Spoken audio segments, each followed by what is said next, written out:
Step into the spectrum where the quiet learn to speak. Where cowards lose their cover and the bold become unique. Black pages birth the light. Every pigment takes its role. If you came here once unseen, this art will make you whole.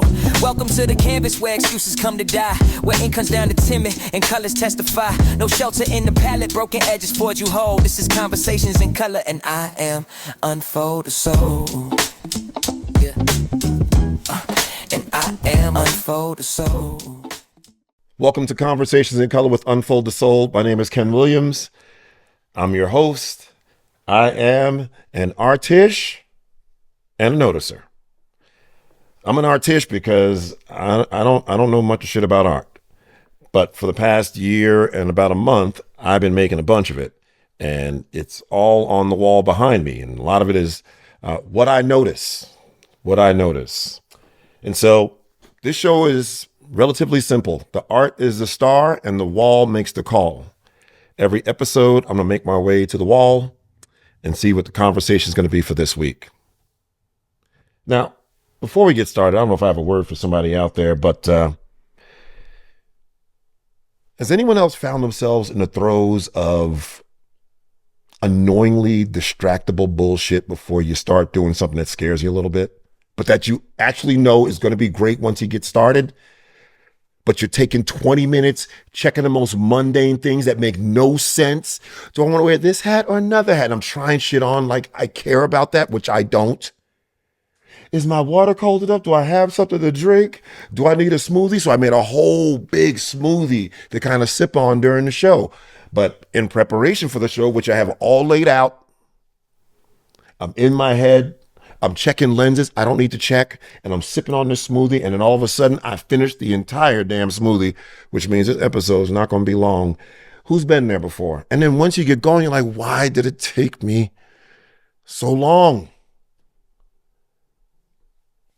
I've discovered that one of the differences is I feel these same things before I take the stage or before a workshop begins, but the difference is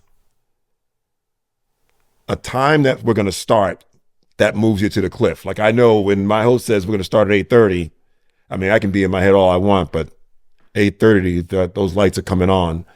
And then you click into where I am now, where you're just in it and flowing.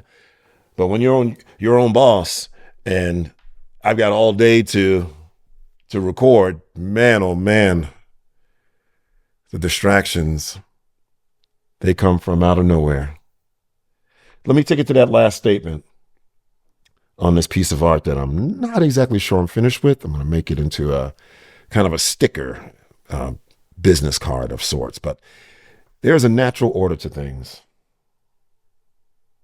There is a natural order to things.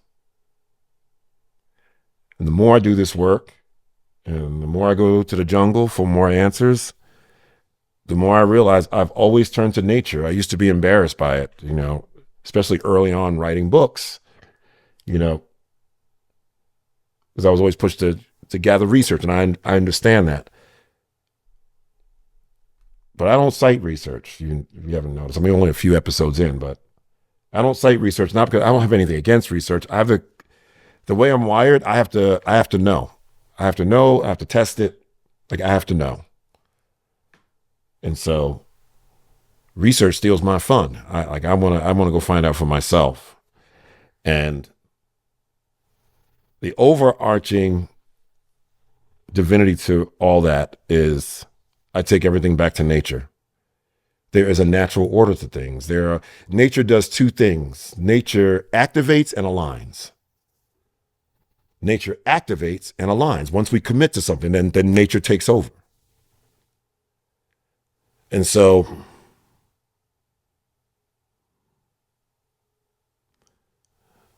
when we do something that isn't aligned with what we say we're doing, the behavior is unnatural.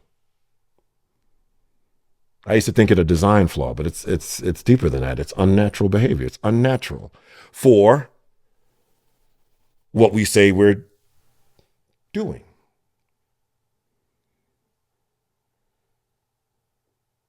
So I just go back to what's the nature of this role? I'm not against intervention. I'm not against MT. I'm not against any programs. I'm against role confusion. Role confusion. So I got a letter this week. Thank you. From Floyd, spelled with a PH, in Colorado. Thank you. I like that you wanted me to know that it's Floyd with a PH. I dig that. It's a differentiator. Anyway, he says, I understand your connection between teachers and leadership responsibility, but let's keep it real. What if there are situations where teachers actually lack capacity? And I think that's what the wall wants to talk about today. We're going to answer that question, Floyd with a PH. Thank you for sending that letter in. Let's see what the wall has to say today.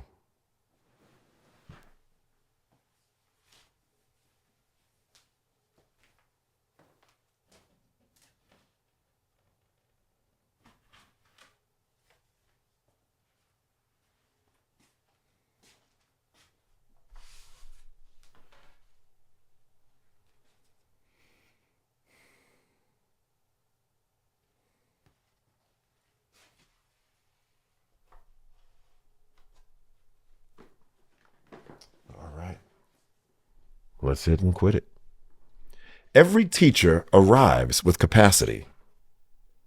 Don't fix your teachers. Notice them. Every teacher arrives with capacity. Don't fix your teachers. Notice them. So before we break that down, I got a few questions about what I would now call like a phenomena that I notice. When any talk of teachers flexing their expertise, teacher expertise, turning teachers loose, unleashing teachers, letting teachers teach, anything like that,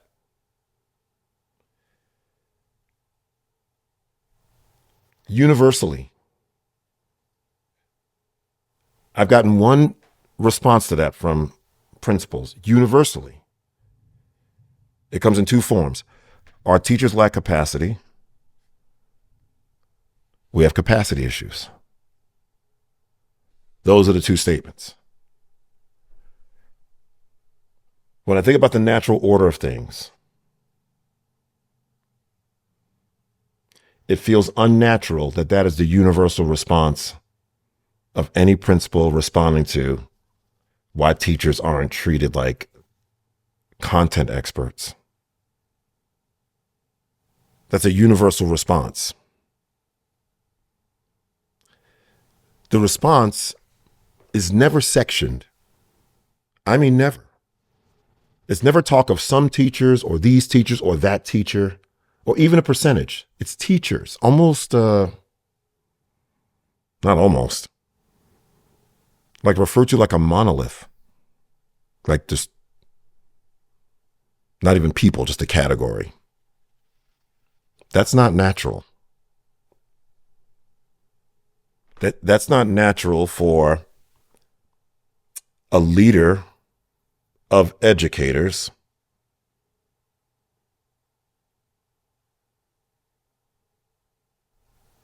to almost, in a triggered response, respond with capacity, lack of capacity. They don't have capacity. All of them? Like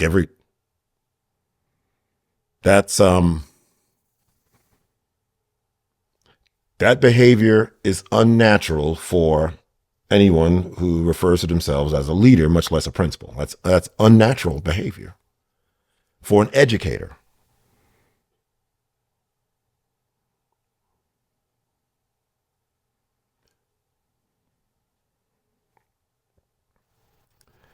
So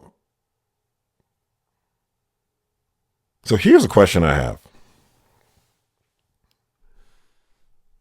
What is this great unnamed common teacher deficiency? So common, we don't have to name it. So common, everyone has it. Finish the sentence. Our teachers lack capacity in what? In what area?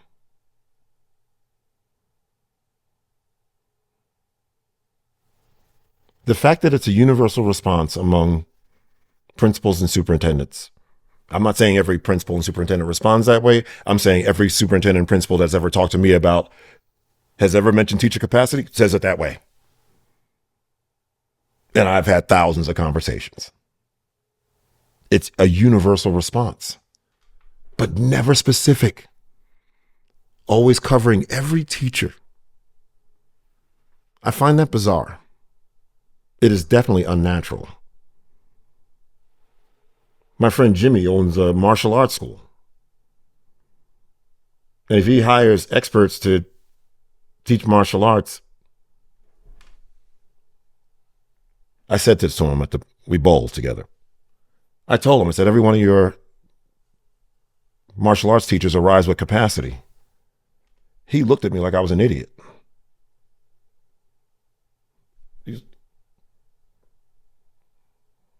Yeah, I hired them. And so the challenge for us in education, or for you, is that is a universal response from principals and superintendents. Sounds more like a line being read off a script.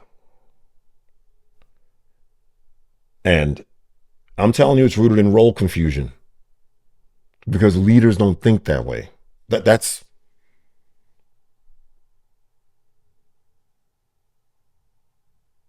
and the fact that you go there right away. You see, when you're an educator leading an educational institution, and your job is to educate. If your job is to educate the clients who show up, who you don't know, then nature would activate you and align your next steps. Your head would turn toward your educators.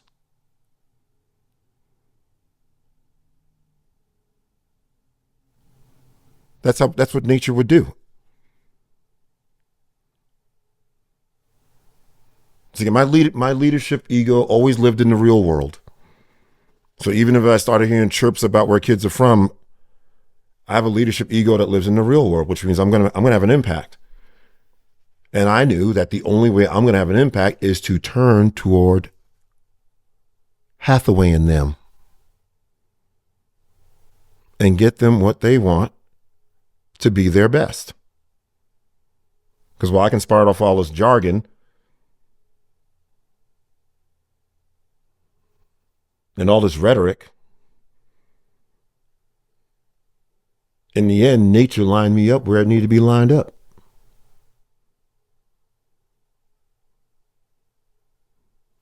Interventions eventually just weighed us down so much, and nature lined me up the way I was supposed to line up. I started intervening with teachers and realized that's what experts do. See, my friend Jimmy, he knows when he hires people, they come with capacity. That's why you hired them. And that we can, almost like an automatic response, I can push a button. All I got to do is say, turn teachers loose. Turn teachers loose, as if, listen to just like the imagery of that.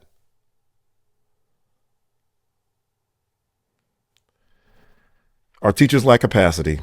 We have capacity issues. Around what? Does every teacher have capacity issues? Around what?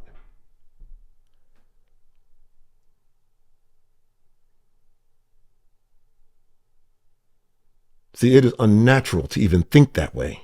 As a leader, that's unnatural. If you run a school hospice, maybe not. If you run a place that's here to save kids, maybe not. Saving kids from the parents who goddamn handed them to you. It is unnatural. That is unnatural. That's not leadership at all.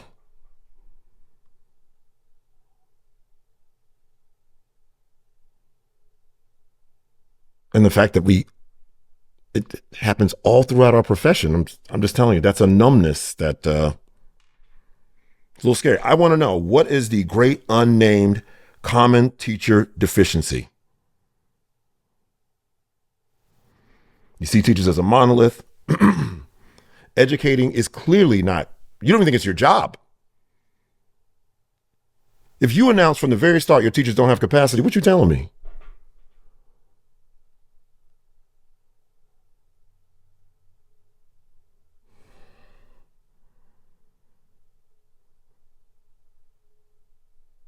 It's not leadership. You're announcing your victimhood right there.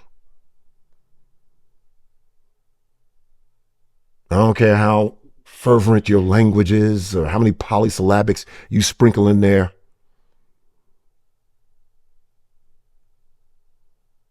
You can only intend when your focus is kids, because you don't control any aspect of their lives.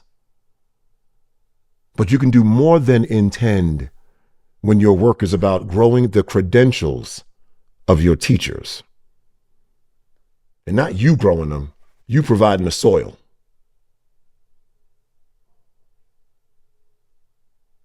You see, because if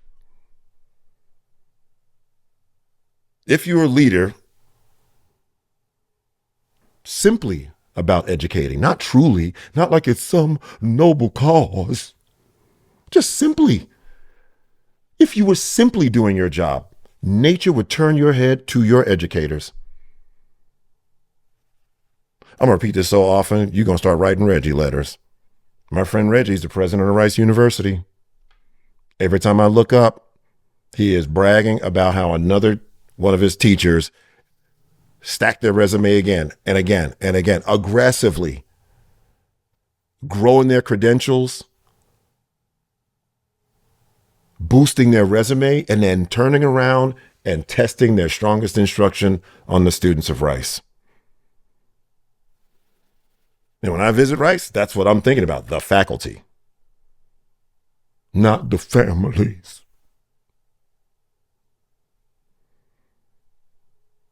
I want you to finish that sentence.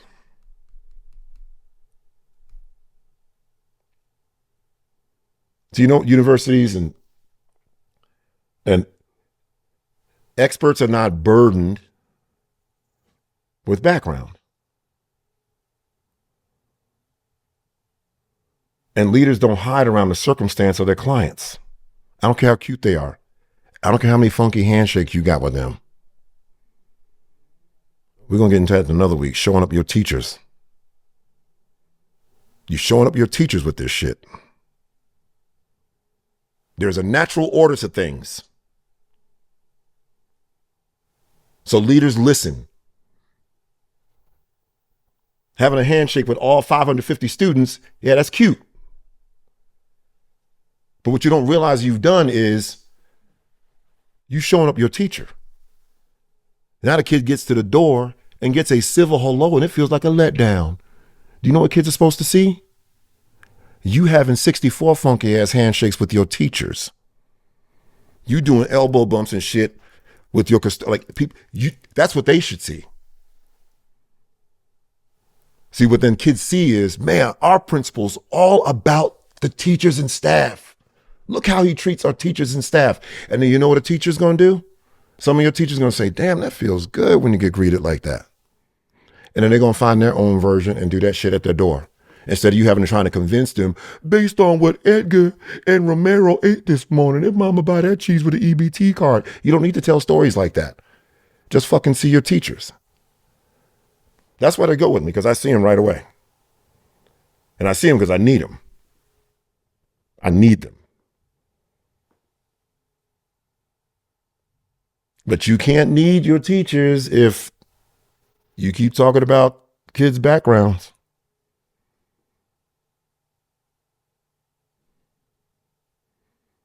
Experts aren't burdened with that.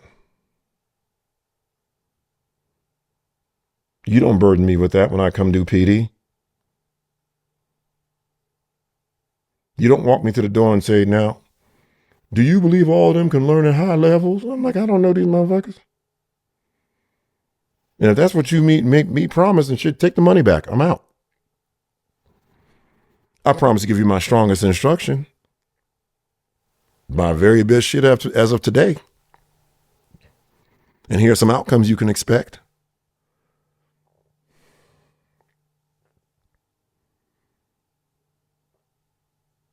What is the great unnamed common teacher deficiency? And even if you think you can name one, for you to wake up and that be your thought, you're not even trying to lead them.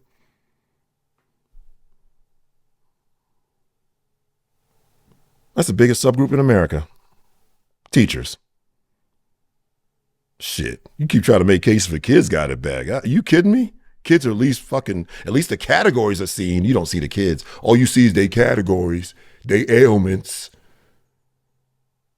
I wish you would have walked up to my parents during one of the periods where we struggled with income and explained to my mom how eating Dapple Jacks instead of Apple Jacks affects my learning. Nigga, she would have snatched your fucking trachea out. And then my dad would have come by and finished the job. The work isn't about saving kids. It's about building faculties with resumes and credentials that are worthy of being proud of. To build a locker room of expert excellence. And expert excellence cannot be measured by who teach blacks best.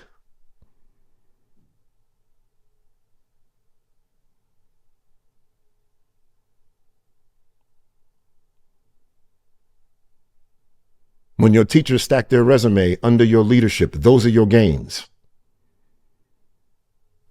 Every time a staff member expands their expertise, when your secretary 1 moves up to secretary 2, those are your gains.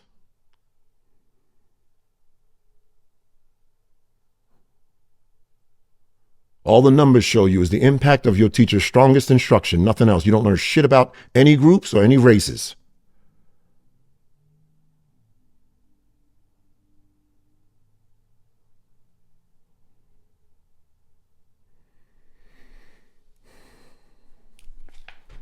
Oh, shit, I got more notes. Oh, yeah, so let's go back to this for a second. The fact that I have to explain this to you is very unnatural. I want you to understand this. Every teacher arrives with capacity. They have degrees and expertise and certification. That's why you hired them, right? Or you hire them to save kids?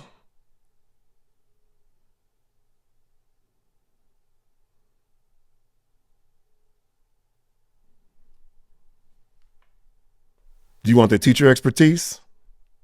Oh, don't say it now. Save it for another episode. So you don't fix experts. When you hire experts in the real world, you don't hire them and say, now I got to fix you because you don't have capacity.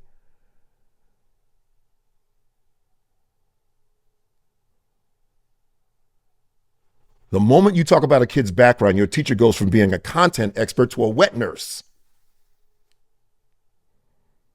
And then see your behaviors line up with that.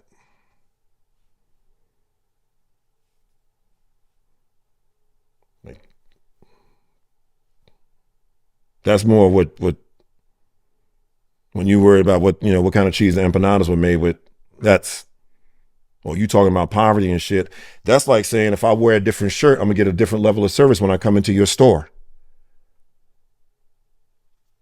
Now you're going to turn around and tell me you're going to get an excellent level of service no matter what you look like. And then I'm going to say to you, then why didn't that apply to your fucking school? Why you got my teachers thinking about a kid's background when all they need to think about is their content expertise that they walk in with?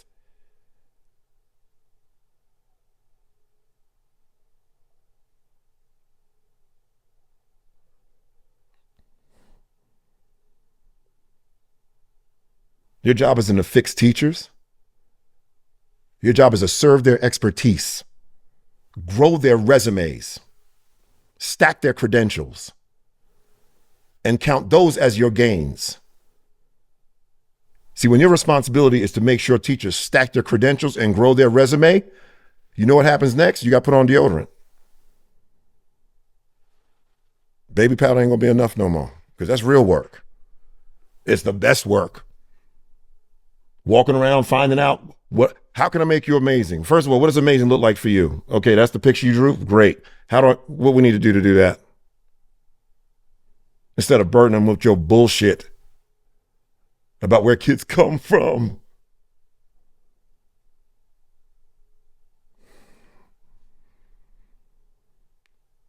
So listen, capacity's already embedded. They show up with it. If your work as a leader is to build the best locker room of experts you can, you know that nature will turn you toward building their resume. But if you want to come in and be an effervescent victim, then nature's going to turn you away from your teachers and toward Jose, his daddy, and you being their business and their families. It's going to turn you to your ELs. As if every kid who doesn't speak English learns the same way.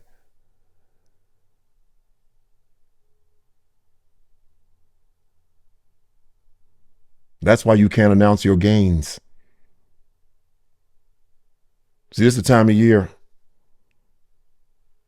End of the school year for a lot of shit get real quiet. And gains are talked about with question marks like this. We made some gains.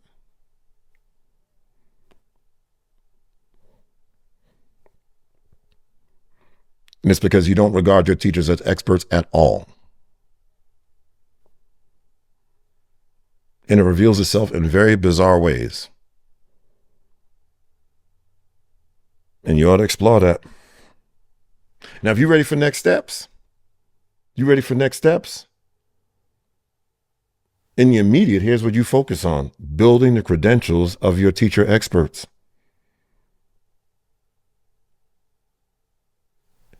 Finding ways for your teachers to build their resumes on your watch. In the area of content expertise. See, that work has consequence. That work can be measured.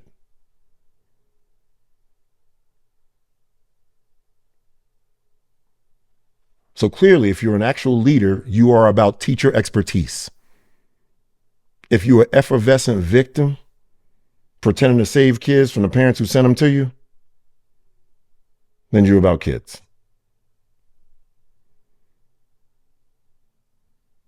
If you're actually about educating the people who show up,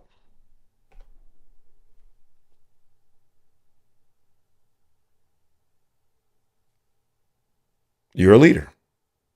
And the natural activation will be to grow the resumes and a realization that trying to evaluate yourself using factors you cannot control is impossible. That is a violation of nature. That's why it doesn't work. That's why you keep finding more of what you think is wrong with kids. It's because you're trying to measure shit. You're trying to measure yourself against something you cannot control.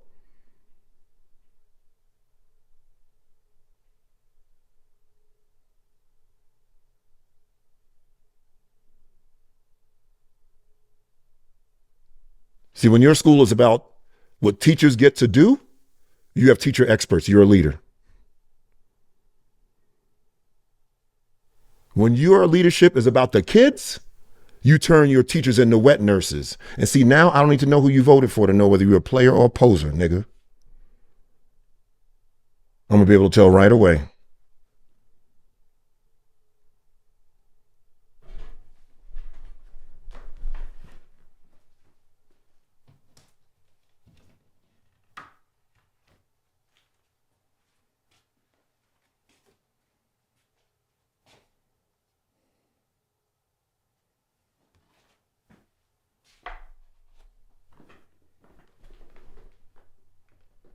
Because any principle all about kids cannot be about teachers. That is natural law. That is natural law. Now, what would make this powerful? Any principle all about educating kids can only be about teachers. Any leader, any superintendent sniffing educating kids can only be about teachers. How you about educating kids and all you about is finding out what's wrong with them? That is unnatural. It doesn't make sense. And you think everybody, because everybody's doing it around us. Whatever, man.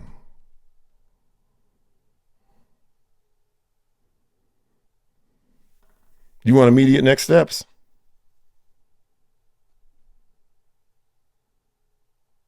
Grow your teacher's resume around their area of expertise. Make all your work about growing your teacher's expert credentials. That is all.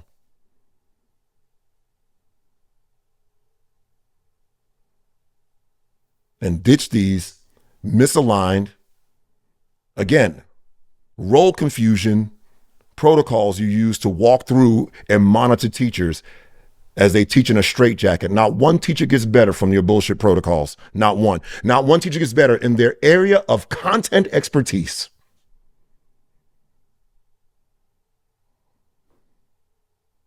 Not one. And that's why they don't matter. And that's why there's a shortage. And that's why nobody want to do this shit with 90 days off a year. Because you rendered teachers invisible every time you trot another fucking cute kid out there with their fucking circumstance. You don't even know their names. All you know is their categories. It's not your job. That is role confusion, sir. Ma'am. Your job is to serve teachers as they test the impact of their strongest instruction and refine their craft accordingly. Do you know what's natural law? When an expert in the real world doesn't get results they want, you know what they say? Let me try something different. Let me try something different. Let me find out why they're different. Let me try something different. That's natural. That's a natural activation.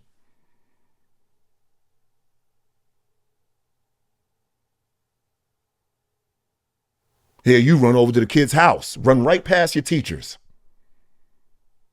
Because you're trying to evaluate yourself around factors you cannot control. How embarrassing is that? All blacks did better this year. Well, God, what that mean for next year? How stupid is that? How stupid does that sound? Step out of the education bubble and say shit like that in the real world. Go to somebody's martial arts school. How y'all do with Mexicans here? Well, ask the owner something. Well, we good with Mexicans. RELs.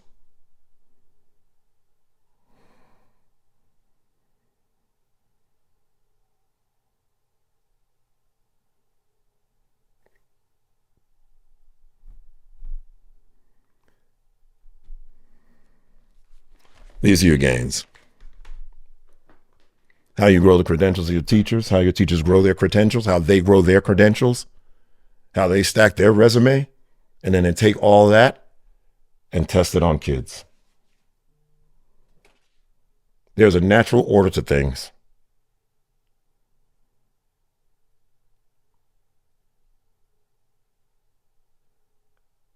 And if this profession was actually about educating anyone,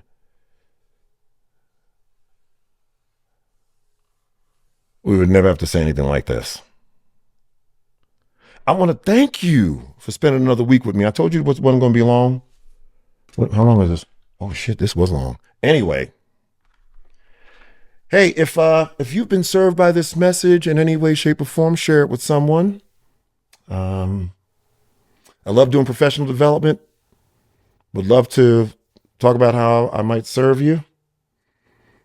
If you're interested in a new way of seeing and thinking and leading. Because this current one is just going to have you circling the drain year after year.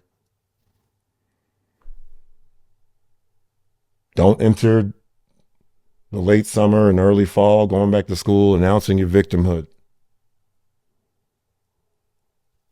There's a natural order to things.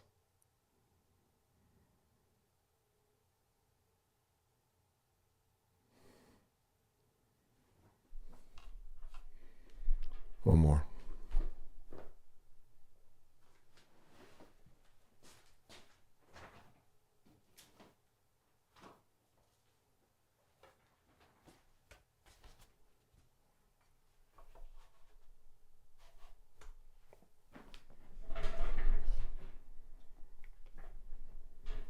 Leaders, your school should reflect the credentials of the teachers you hired, not the circumstances of the families you hide behind.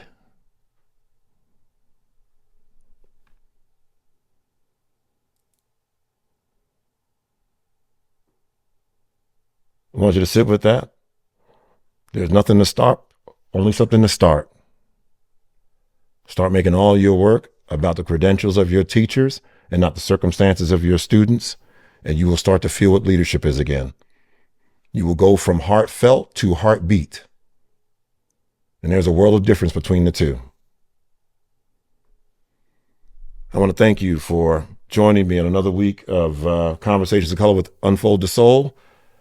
I guess there's a way to subscribe and sign up for the newsletter. I drop a new episode every Sunday at 9 o'clock.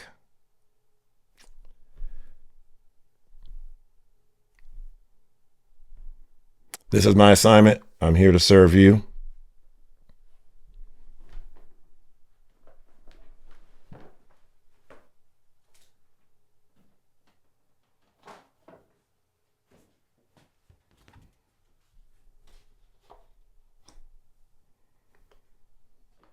And may the bridges I burn light the way. And I am unfold the soul.